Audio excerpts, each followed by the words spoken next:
안녕하십니까. 성경에서 가장 먼저 나오는 부분이 창세기 천지창조에 관한 말씀이죠. 참 창세기라는 책은 정말 다른 어디서도 다룰 수 없는 그런 분명한 시작의 이야기를 담고 있죠. 창세기의 시작은 태초에 하나님이 천지를 창조하시니라 이렇게 시작이 되어 있죠.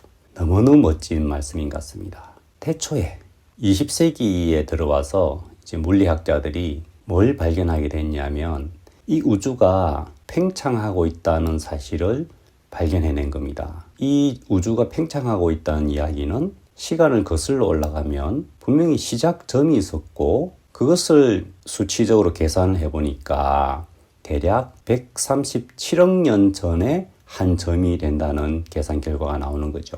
그래서 그때 큰 대폭발이 있었을 것이다. 그렇게 생각해서 빅뱅이라고 이름이 지어졌습니다. 아인슈타인의 상대성 이론에 의해서 시간의 개념이 좀 정리가 되면서 이 빅뱅이라는 대폭발에서 시간과 공간과 물질과 에너지가 그때 창조되어졌다는 그런 결론에 이르게 된 겁니다. 그 말은 시간, 공간, 물질, 에너지가 그전에는 없었다는 겁니다. 시간도 없었다는 겁니다. 빅뱅에서부터 시간이 시작되었다는 것이죠. 하나님은 영원하신 분인데 시간이 없어야 영원이라는 것이 존재할 수 있다는 거죠. 태초에 하나님이 천지를 창조하셨는데 천은 하늘이고 지는 땅이잖아요. 공간과 물질을 말씀하는 거죠.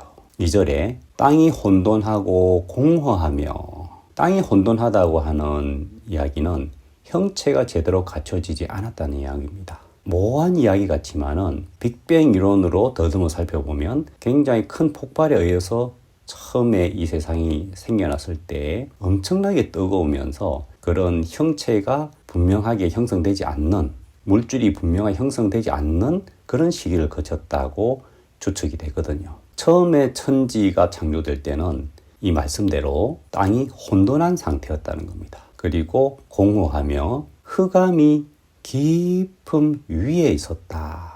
그리고 하나님의 신은 수면에 운행하시니라.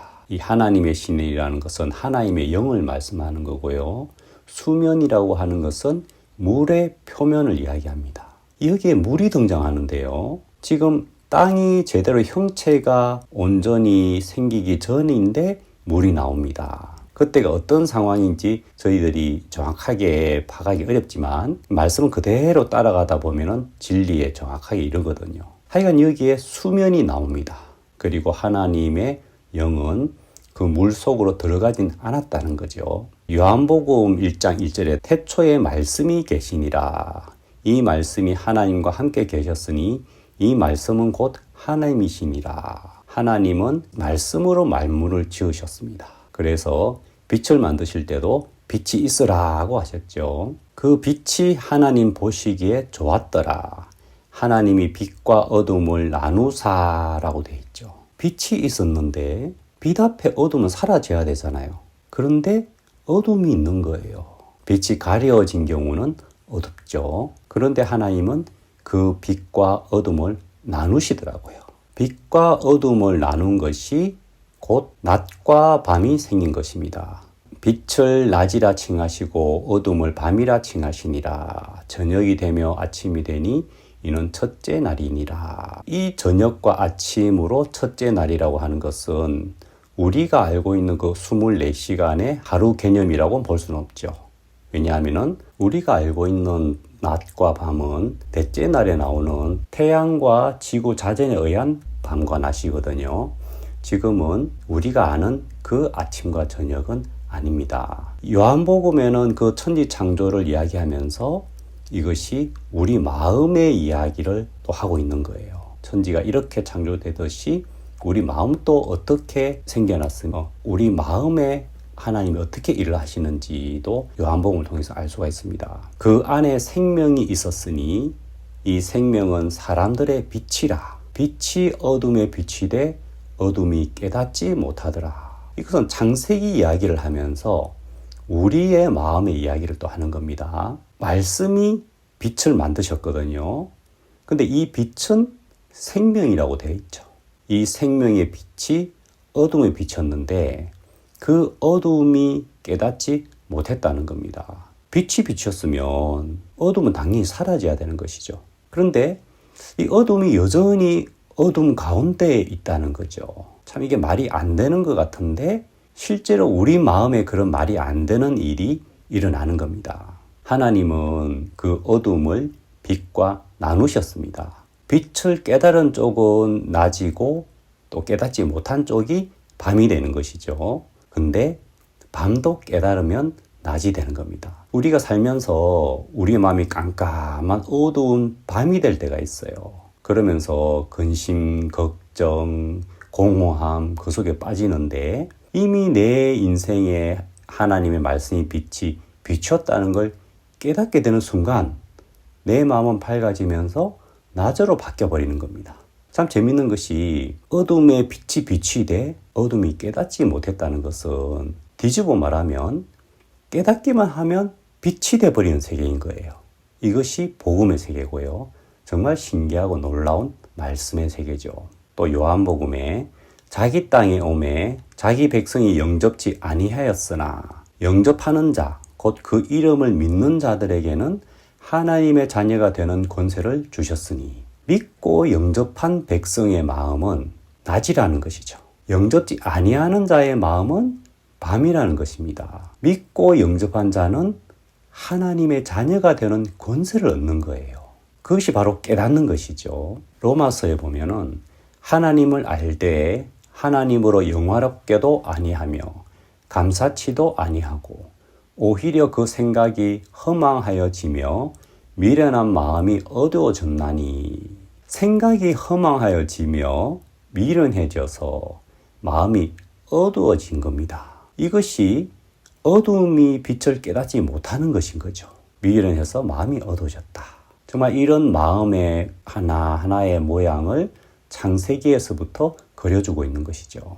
다시 창세기로 돌아가서 6절에 하나님이 가라사대 물 가운데 궁창이 있어 물과 물로 나뉘게 하리라 하시고 하나님이 궁창을 만드사 궁창 아래의 물과 궁창 위의 물로 나뉘게 하심에 그대로 되니라. 하나님이 가라사대 천하의 물이 한 곳으로 모이고 물이 드러나라 하심에 그대로 되니라. 하나님이 묻이 드러나라고 하셨죠. 이 묻은 마른 지표를 말하거든요. 물에 젖어 있는 땅 말고 마른 땅. 하나님께는 마른 지표가 필요했다는 것입니다. 2절에 나오듯이 하나님의 신은 수면에 운행하신다고 하셨는데 하나님은 물에 덮여있는 땅에는 다가가지 않았다는 겁니다. 물이 거쳐야만 한 겁니다.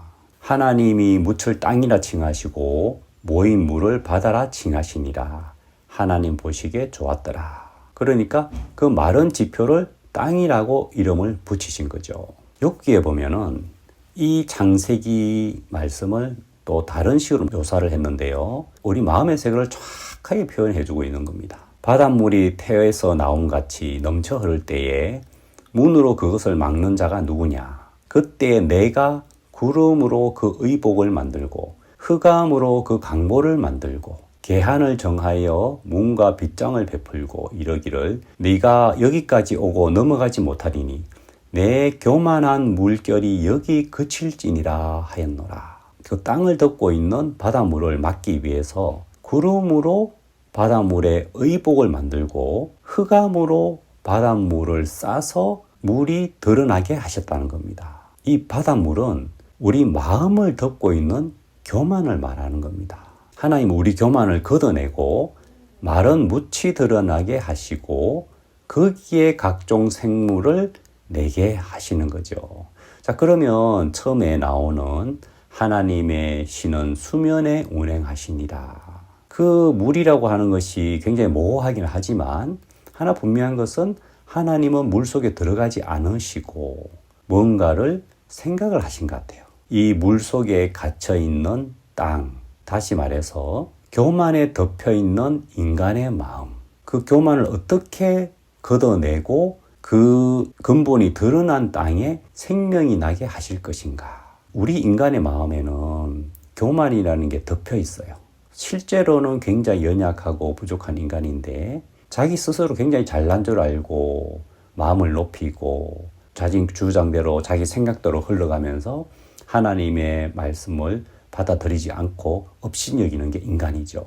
그런데 하나님은 그 인간의 마음속에 정말 하나님의 생명을 심고 싶으셨던 겁니다. 그러려면 어떻게 되느냐? 그 교만한 물결을 걷어내야 되는 거예요. 그래서 구름으로 올리고 깊은 흑암으로 또 싸버리고 하면서 드디어 그 묻이 드러나는 순간 우리 마음은 그게 고통스럽거든요. 내 잘난 게 벗겨지고 나를 가리고 있던 게 벗겨지면서 내가 이런 인간인가? 내가 이거밖에 안 되나? 하면서 그걸 이제 예수님은 심령이 가난한 자로 표현하는데 또 통회하는 심령이 되는데 정말 그 다윗이 말하는 상한 심령이 되는데 그 마음을 예수님 만났을 때 복이 있다 하시듯이 하나님은 우리 마음을 덮고 있는 교만을 걷어내기를 원하시는 거예요.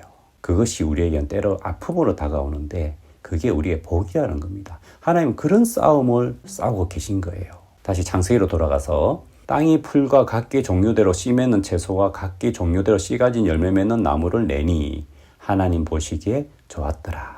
자, 요한복음에 보면 하나님을 농부에 비유하는 말씀이 나옵니다. 내가 참 포도나무요 내 아버지는 그 농부라. 하나님은 우리 마음속에 참 포도나무이신 예수님의 열매를 맺게 하고 싶으셔서 말씀을 심는 농부로 나타나시는 거예요.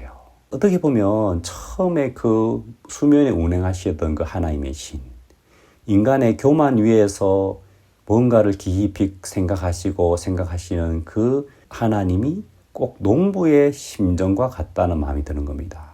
그 땅에 어떻게 생명을 심을 것인가, 어떻게 이 교만을 걷어낼 것인가. 하나님은 우리를 향해서 그런 생각을 하고 계신다는 거죠. 하나님이 두 큰 광명을 만드사 큰 광명으로 낮을 주관하게 하시고 작은 광명으로 밤을 주관하게 하시며 또 별들을 만드시고, 자, 하나님은 두 큰 광명 해와 달의 빛이 땅에 비치게 하여 낮과 밤을 주관하게 하셨죠. 이 창세기에 보면 끝없이 낮과 밤의 이야기가 나오는 겁니다. 이것은 우리 마음의 빛과 어둠, 우리 마음의 밝음과 어둠을 말씀하는 겁니다. 창세기에 나타난 우리 마음의 세계에 대해서 말씀을 드렸는데, 물론 이 창세기에 나오는 것은 실제 이 천지창조, 우리가 터전으로 삼고 있는 이 세상이 어떻게 시작됐는지를 나타내는 겁니다. 그런데 꼭 이렇게 천지를 창조하셨듯이 우리 마음에 그 예수님의 마음을 탄생시키는 그런 일들이 계속되고 있는 겁니다. 그것이 마치 천지가 창조되는 것과 같은 원리로, 하나님은 어떻게 보면 이 세상을 창조하실 때 그 엄청난 능력만큼 우리 마음에 하나님의 마음, 하나님의 말씀, 예수님의 마음이 탄생하는 부분에 어떻게 보면 이게 진짜 하나님의 관심이라 볼 수 있죠. 왜냐하면 창조된 이 세상은 언젠가는 끝이 난다 되겠지만 우리 마음에 하나님의 그 흔적은 영원하다는 것이죠. 그래서 이 창세기에 나타난 놀라운 마음의 세계를 보면은 우리 마음이 정말 은혜롭습니다.